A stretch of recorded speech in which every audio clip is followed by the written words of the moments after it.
Olá, bem-vindo ao programa Fala Jurídica. Hoje nós vamos falar com a especialista em Direito Eleitoral, doutora Fernanda Gercks, que é uma satisfação tu estar aqui no nosso programa. Tu sabes, doutora Fernanda, que há muito tempo eu quis fazer uma entrevista nesse sentido e sempre fiquei acanhado porque o direito eleitoral, pela minha maneira de ver e a minha atuação como advogado, eu sempre fui um neófito, não sei trabalhar. Acho que é um direito inerente a todos, né? Desde o pobre ao rico, de quem crê que é luterano, é evangélico, todos têm o mesmo direito inerente à questão do direito de votação. Então, para mim hoje vai ser na realidade uma grande experiência nesse ramo específico que muitos poucos trabalham, e sei que a senhora das áreas de especialidade é melhor aqui no Alto Taquari. E eu queria pedir uma pergunta que geralmente assola para quem entrevista e é entrevistado: o que tem de problemas, inovações e atuação, né? E eu divido nesses três momentos numa pergunta. O direito eleitoral, quando a senhora começou, né, acredito que faz algum tempo, para os dias 2008. de hoje, teve uma mudança, teve alguma crítica? Como é que a senhora está vendo essa profissão, principalmente aos estudantes que querem seguir essa área? Bem-vindo ao programa, doutora. Obrigada.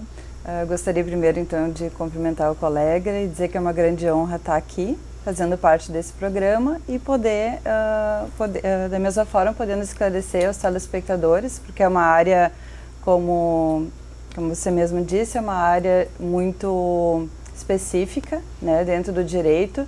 É uma área que ela não é trabalhada durante a nossa graduação nas universidades, né? É uma cadeira que em algumas universidades tem como optativa.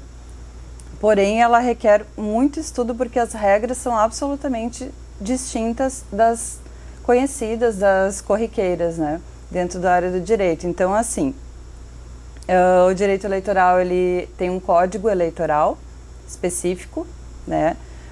Todas as ações têm procedimentos específicos, os prazos são exíguos, eles são geralmente em horas, né? A ação que tem o prazo mais estendido é de 5 dias, né? Tem as representações por propaganda, irregular, eleitoral, elas têm prazo de 24 horas, dos programas de rádio, da mesma forma.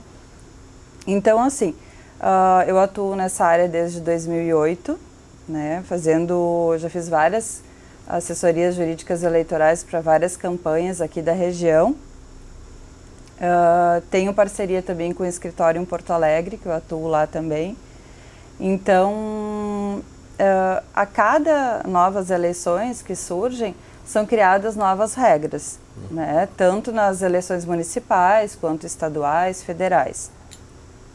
As novidades, assim, o que geralmente muda, embora a gente tenha passado agora por uma mini reforma eleitoral, que eu não considero mini, tá? Porque alterou bastante coisa mesmo, mas a cada nova eleições vão surgindo novas regras e novas resoluções do TSE que norteiam as eleições, né? Então, a grande novidade que eu achei para 2016 foi a questão da prestação de contas, tá? Porque a prestação de contas nessa campanha, ela se limitou demasiadamente. Por exemplo, as doações para a campanha, dos recursos usados para as campanhas, os recursos financeiros, elas se limitaram a pessoas físicas, tá? Que normalmente era praxe das empresas doarem os valores de maior monta para as campanhas eleitorais. Então, nessa última se limitou a pessoas físicas e ainda com um critério de que somente poderá ser doado para o partido político ou para as coligações 10% do declarado no imposto de renda, tá, do exercício do ano anterior. Então, realmente ficou bem enxuto os recursos, né? Da mesma forma que os valores usados para a campanha também são limitados. Então, para cada município, o TSE fez um cálculo em cima do número de eleitores e estipulou um valor para os gastos de campanha. Então, além da arrecadação de recursos, ainda é limitado também os valores. E tu apresentou um problema e uma solução nova. Essa questão de diminuição dos valores em relação ao critério tributário, que seria a questão de imposto de renda, isso, dentro da sua ótica, isso foi uma coisa boa? Dentro da minha ótica, não. Porque eu acho que é um incentivo à fraude. Justamente, eu estava pensando a nisso. gente sabe que é impossível de seguir esses critérios, porque eu acho que a maioria das pessoas ainda não declara todos os gastos recebidos, né, no imposto de renda. Então já fica aí uma questão que pode ser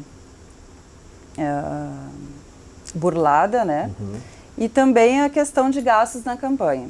Eu acredito que esse limite de gastos da campanha é inviável, porque uma campanha, por exemplo, como Lajeado, Estrela, vamos pegar os maiores municípios aqui do Vale, a gente sabe que tem um gasto muito elevado, né? Porque tu tem que pagar os cabos eleitorais, tu tem que pagar todo o material gráfico, tu tem que pagar as publicações nos jornais, né? Sim. E, enfim, são inúmeros gastos, os carros de som. Motorista, gasolina, toda aquela estrutura. Tudo é gasto, né? Também lembrando que todo gasto que é feito, ele não pode ser pago em espécie mais. Isso também a legislação alterou, que somente pode ser pago com cheque. Da conta, cada candidato teve que criar um CNPJ e uma conta bancária. Todos os gastos da campanha, então, eles têm que ser feitos dentro dessa conta bancária e pagos com cheque, onde consta o CNPJ do candidato. Ou seja, para ter o controle absoluto do que... Absoluto. Mas veja bem, doutora, a senhora trabalhou em outros anos, né? E a primeira pergunta que eu fiz foi disso. Mas se eles querem fazer um controle baseado no imposto de renda, porque, sejamos verdadeiros, né? Geralmente ou se erra ou se faz errado e muitos sonegam, né? Já saiu uma premissa errada, porque não é perfeito isso aí. Quem sai prejudicado, na verdade, é um bom candidato. Porque, na verdade, a quem ele vai socorrer nessa história, né? Porque as empresas, então, não podem mais doar, né? Justamente, isso que eu estou dizendo. Aí começa outra fraude, assim, que nos nossos estudos, enfim, a gente acabou concluindo. O empresário pode, o dono da empresa pode. Sim, mas daí ele... Né? Então, aí é que tá, eu acho que muitas fraudes podem ser cometidas, assim, nesse sentido, sabe?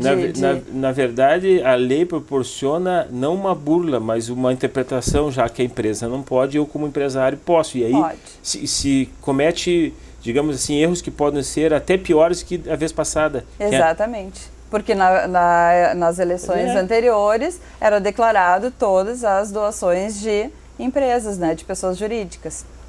Pois é estranho isso aí, porque na verdade, bom, eu não estou no métier, né? E a senhora que está no métier, até os dias de hoje, a senhora acompanhando, a senhora como esperta, até os dias de hoje o controle está tudo normal, isso todos os candidatos estão seguindo, está tudo tranquilo? Sim, já foi feita a prestação de contas parcial das campanhas, né? Teria que ter sido feita até no dia 8 de setembro, a parcial.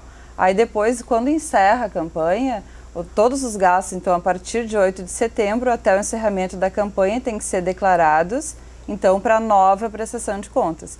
E em cima aí que a gente vai ver os problemas, né? Porque daí, como cada candidato tem o CNPJ e cada candidato vai ter que prestar contas da sua campanha, aí que a gente vai poder verificar o né, quais os problemas que deram nessa prestação de contas. E aí, juridicamente, a gente consegue recorrer dessa decisão, então, ou de aprovação. De aprovação eu não vou recorrer, né, óbvio, mas elas podem ter sido reprovadas, né? Então, eu faço recurso para buscar que elas sejam aprovadas com aquelas ressalvas, então, que é a prestação de contas que acabaram ocorrendo nessa prestação de contas candidatos. A senhora acha que essa foi uma das principais mudanças que aconteceram, que a senhora acha que não seja de forma errada, mas que Acho que incentiva a fraude, né? Outra circunstância que pode levar ao fraude. Até sem dolo, até por culpa, numa situação assim, a pessoa não sabe. Exatamente, assim, eu acho que a questão... Que nem todo empresário sabe disso. Não. É o que eu estou dizendo, tem um empresário que não sabe, que vai dar e convenhamos, um candidato que vai receber uma doação dele não vai dizer que vai alertar, olha, tu não pode dar, né? Eu quero dizer, fica um jogo assim meio de aquele que sabe, aquele que não sabe paga o que é ingênuo, que pode pagar nisso aí daqui a pouco o empresário. Agora uma pergunta bem... não cabe como no direito penal o erro de tipo, né? Não, aí é direto, né? E é considerado crime? É um processo administrativo. Esse processo fraudulento, sim. Né? Se for feito de forma fraudulenta, sim. Porém, a desaprovação de contas, não é considerado crime, né? Os crimes eleitorais não alterou muito, ainda eles continuam os mesmos. Quais são os crimes principais eleitorais agora que a senhora atua? O principal é o do 299 do Código Eleitoral, que é a captação ilícita de sufrágio, né? E daí tem os outros, que é boca de urna, aqueles crimes de transporte ilegal de eleitores. O artigo é 288? 299. 299, é um tipo penal que está acostumado a trabalhar. Mas nesse caso, assim, nessa captação de clientes, esses dias veio um candidato pedir para mim, eu digo, eu não sei responder essa pergunta, mas tem uma colega que sabe, mas ele disse, eu não consigo falar com ela, que seria a vossa pessoa. Mas eu vou fazer essa pergunta de forma direta para ela. O cidadão, não existe mais aquela história, eu vou pagar um churrasco, pagar uma galinhada, isso não existe mais. Não existe mais. Quem fizer isso vai ser enquadrado exatamente nesse 299, né? Porque, na verdade, assim, o direito eleitoral tem uma regra básica, né? Que é tudo que ferir a isonomia entre os candidatos é vedado, né? Porque eles não podem, um candidato não pode ter um privilégio em cima de outro, né? Por exemplo, isso acontece muito com quem está na máquina pública. Né? Quem é o atual prefeito, ele está com a máquina pública na mão e ele incide em condutas vedadas, né? Que é só o agente público que incide, ou quem colaborar para beneficiar este, né? E isso são as condutas mais comuns, assim, que acabam ocasionando abuso de poder econômico, abuso de poder político, abuso de autoridade. Doutora, vamos dar um exemplo assim, eu sou um vereador, né, me reúno com 4, 5 vereadores, vou fazer uma consulta para a senhora. Como hoje eu posso fazer uma reunião, tá? E que não esteja o oferecimento de galinhada, bebida, nem nada. Mas como eu posso fazer uma discussão, digamos assim, de campanha, sem ferir os demais? Eu posso tomar chimarrão, isso eu vou poder, isso é por óbvio, né? O que eu não posso fazer que possa comprometer? Eu faço uma reunião de 20 amigos meus pessoais, tá? Qual é o limite meu que eu posso estar cometendo um crime? O que eu posso... Eles fazendo churrasco para mim, eu já não posso. Agora, assim, na verdade, é o candidato... Não, é o candidato que não pode pagar. Certo. Tá? Se alguém quiser pagar um churrasco para ti, não tem problema. A única coisa que pode acontecer é que a gente sabe que o Ministério Público e a Polícia Civil daqui, eles são bastante atuantes nessa eleição, tu pode correr o risco de receber eles na tua casa no momento desse jantar, o almoço, enfim, que já aconteceu, né, várias vezes. Mas assim, o candidato é que não pode pagar. E qual seria a melhor forma de campanha, então, hoje, assim? Seria eu ir na casa, reunir os amigos, reunir os interessados e conversar? Hoje em dia, a melhor forma de campanha é realmente o boca a boca, porque é vedado, inclusive, em locais públicos, né? Que a lei entende como público um estabelecimento comercial, uma galeria, um shopping. Nesses locais, onde é considerado... não somente, antigamente era só em bens públicos, né? Prefeitura, enfim. E hoje em dia não, hoje em dia qualquer estabelecimento que tenha uma circulação de pessoas... Tem que estar atento a isso. Ele tem que estar atento nisso, não é permitido fazer campanha eleitoral. Então, assim, a melhor forma hoje em dia eu acredito que seja o boca a boca, o WhatsApp está sendo muito usado também, Facebook, né, enfim, as redes sociais, e porque isso tudo caiu por terra, assim, e o bom é que culturalmente como já faz um bom tempo que está sendo cobrado isso dos candidatos, culturalmente já está se modificando, né? Porque antigamente era assim que se conquistava voto, né? Era pagando jantares, pagando bebidas. Até então a gente entendia como natural, né? Quer dizer, a gente ia, o candidato vai pagar uma galinhada, um carreteiro, isso era uma coisa tão óbvia e tão, como é que eu vou, despretensiosa para quem ia. E hoje a gente vê que, na verdade, ali acontecia muitas coisas dentro do nível eleitoral totalmente errado.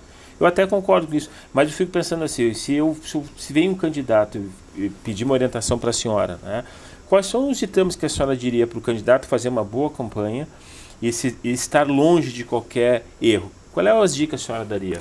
Inclusive, assim, só para um parênteses para relembrar, inclusive os jantares ou almoços, enfim, os eventos que se fizerem para arrecadação de fundos de campanha, porque a pessoa física, por exemplo, eu sou candidata, eu vou promover um jantar, tá, para arrecadar fundos para minha campanha, onde tu vai pagar um cartão almoço e que eu vou pagar o restaurante, mas vai sobrar um valor.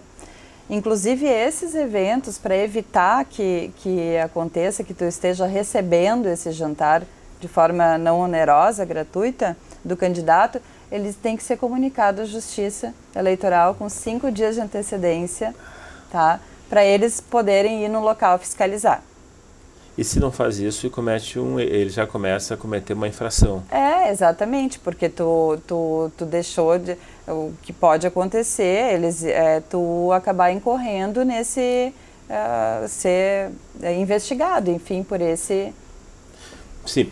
Por exemplo, eu vou voltar àquela pergunta, eu sou um vereador, sou um candidato, eu te procuro e digo, me dá uma diretriz básica, assim, né? O que eu posso fazer para não cometer nenhum erro? Qual é a orientação que a senhora daria?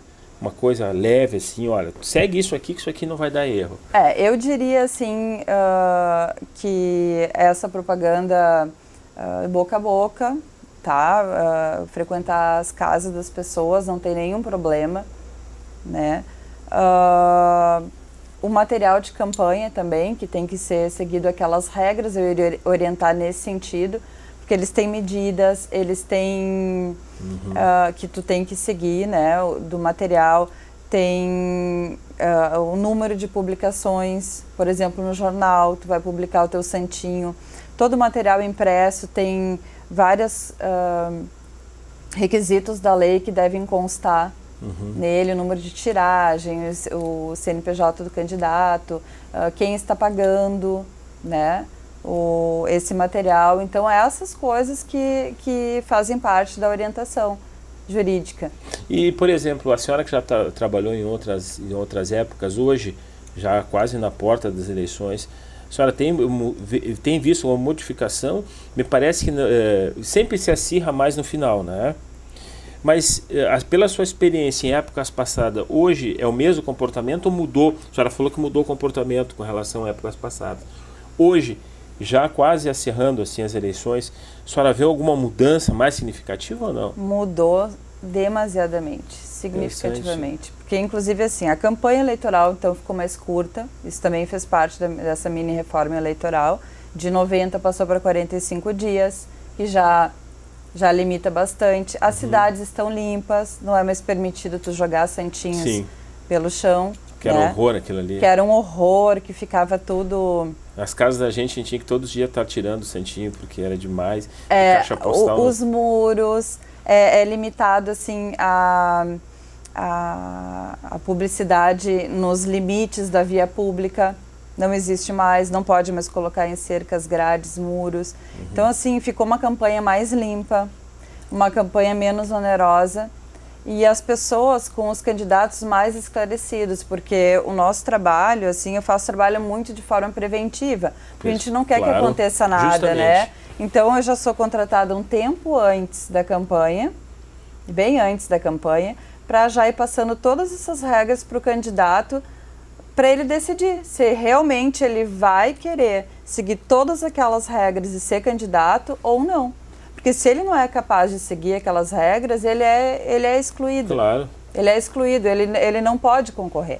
né? Então, aí já começa uma limitação. Os candidatos hoje em dia são melhores, né? Porque depois de 2010, com essa lei da ficha limpa, os candidatos são infinitamente melhores do que os candidatos antigos. No sentido de qualidade e de ser pessoas... Moralidade, tudo, porque são pessoas que são limpos, né? A mesma forma a gente sabe que nem... trabalhar a diferença, né? Exatamente, é a mesma diferença que tem no direito penal um réu primário ou não. Claro, total. Né? Total. É uma pessoa totalmente distinta. Então, os candidatos são limpos hoje em dia. E a senhora sente essa diferença mesmo? Isso a senhora sente na questão da demanda, no discurso que eles dizem?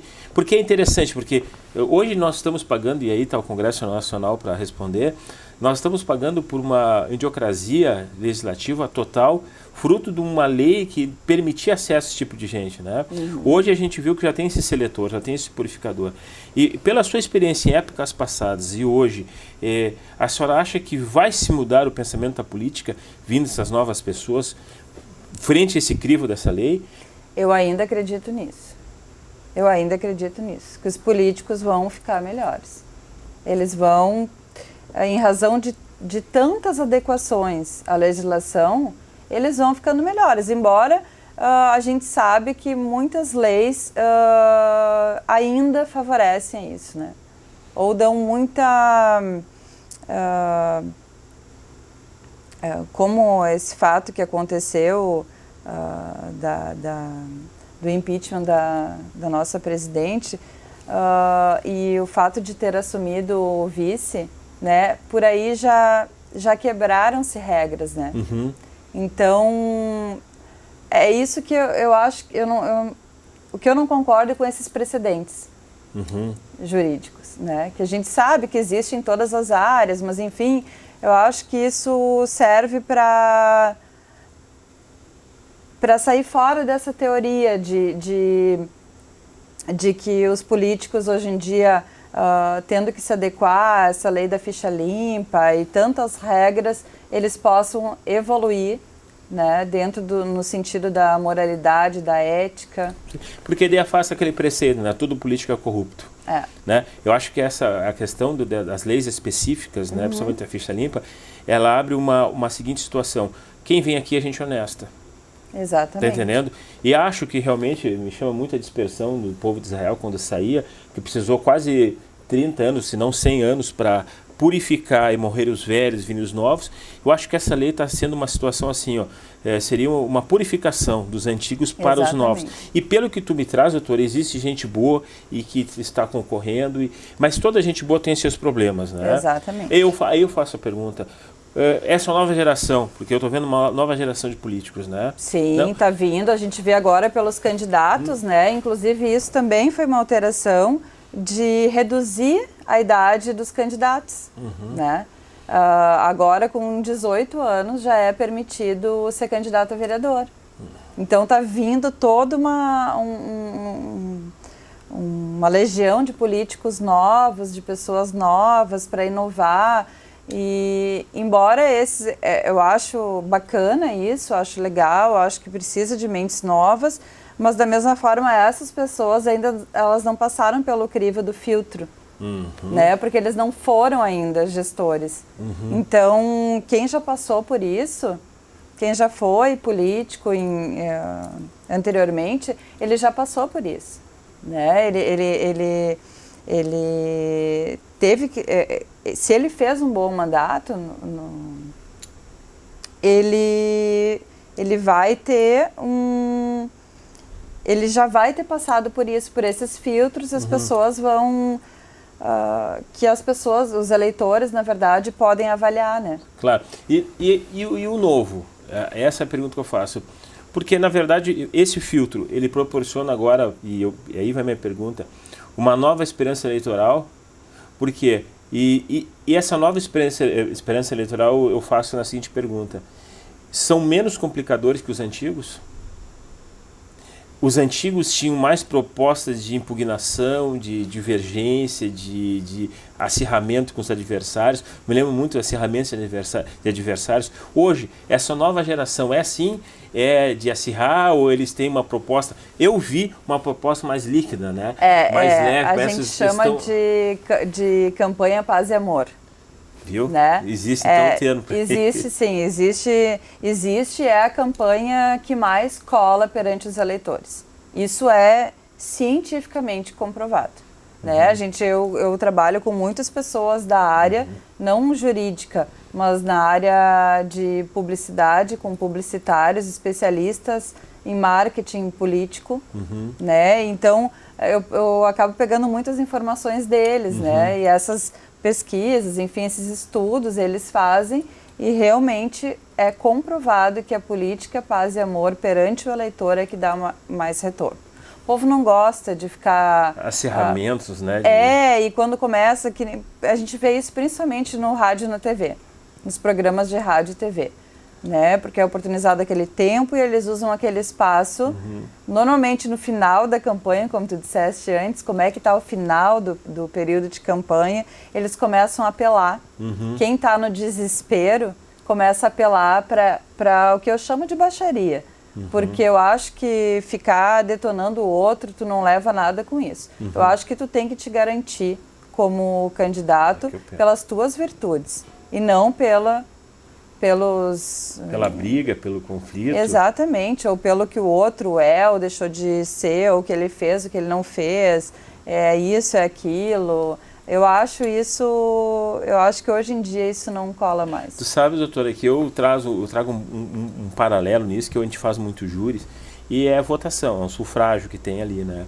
E aprendi ao longo do tempo que a briga em si com o promotor, ou as partes, ela traz uma certa, não é uma antipatia, não é? Mas é uma certa cautela por parte dos jurados. E eu transportei essa situação justamente para as eleições, que quando eu era jovem existia muito Arena e MDB.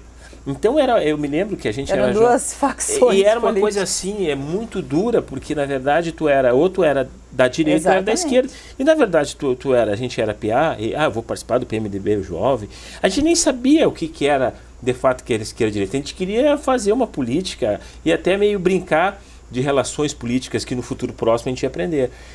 Hoje eu vejo, e aí que eu venho essa questão da ficha limpa, eu vejo jovens de uma característica muito humana, de apresentar, está dizendo, olha, minha proposta é essa, e eu digo pensando, o cidadão está apresentando uma proposta de coração, entendeu?